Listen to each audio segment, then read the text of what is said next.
Welcome to my YouTube channel. आज जो बच्चों मैं आपको क्वेश्चन करवाने जा रही हूँ, ये मीडियन आपको यहाँ पे दिया हुआ है। आपको एक मिसिंग नंबर दिया हुआ है ए, ठीक है। आपने उसकी वैल्यू फाइंड करनी है। वैसे तो आपने एनसीईआरटी में ऐसे क्वेश्चन किए हुए हैं, ठीक है, कोई कंफ्यूजन वाली बात नहीं है। बट यहाँ पे ना आप क्या, यहाँ पे ना कुछ एंट्रीज जो हैं वो फ्री छोड़ी हुई हैं। देखो यहाँ पे नज़र आ रहा है ना आपको, फ्रिक्वेंसी में 5 के बाद स्पेस छोड़ी हुई है, फिर 5 लिखा हुआ है, फिर स्पेस छोड़ी हुई है, ठीक है। आप यही देखकर घबरा जाते हो, फिर आगे क्वेश्चन को सॉल्व भी नहीं करते, ठीक है। अभी मैं आपको समझाती हूँ, अगर आपको ऐसे क्वेश्चन दिया हुआ हो तो आपने कैसे फाइंड करना है बेटे उसको। देखो यहाँ पे मीडियन का आप एक बार फॉर्मूला लिखना। यहाँ पे मीडियन जो होता है वो बेटे वो किसके इक्वल होता है, L plus N by two minus C F, यहाँ पे डिवाइड में एफ इंटू आई भी हो सकता है, यहाँ पे एच भी लिखा होता है, किसी किसी बुक में आई लिखा होता है बेटे, एच भी होता है। दोनों तरह से हम रिप्रेजेंट कर सकते हैं, कोई बात नहीं, ठीक है जी। अब देखो यहाँ पे मीडियन 35 दिया हुआ है। जो 35 है, आपने लोअर लिमिट में देखना है कि 35 कौन सी लिमिट में लाइक करेगा। देखो 30 और 40 के बीच में 35 आएगा कहीं पे, ठीक है जी।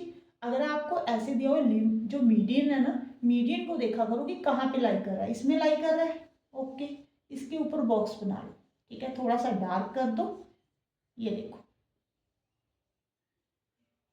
अगर मीडियन ना दिया हुआ हो तो आप क्या करते हो, एन बाय टू करते हो, देखते हो, ठीक है। फिर एन बाय टू को आप देखते हो कि कहाँ पे सी एफ में कहाँ पे लाइक कर रहा है। अगर मीडियन दिया हुआ है तो आपने ऐसे ही करना है बेटे। अब देखो ये आपकी लोअर लिमिट है, ठीक है, ये आपका एफ है।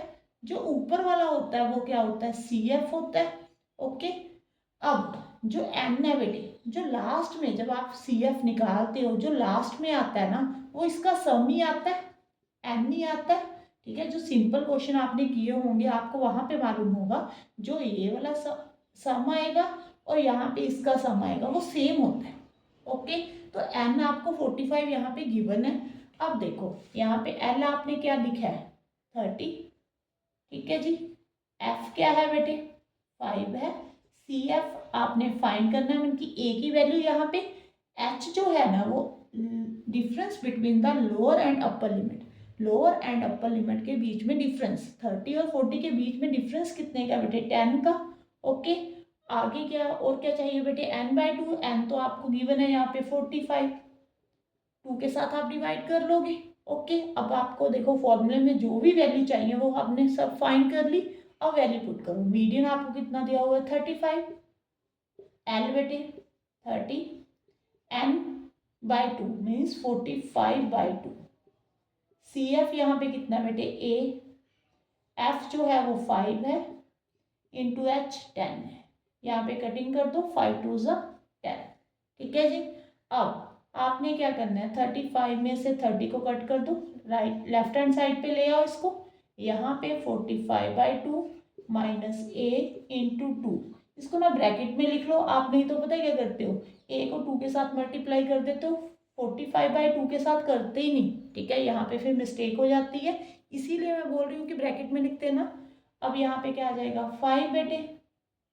अब 45/2 को 2 के साथ मल्टीप्लाई करोगे, यहाँ पे देखो 2 के साथ मल्टीप्लाई, फिर 2 को ए के साथ मल्टीप्लाई, 2 के साथ 2 कैंसिल हो गया, ठीक है जी। 5 is equal to 45 minus 2a आ गया बेटे।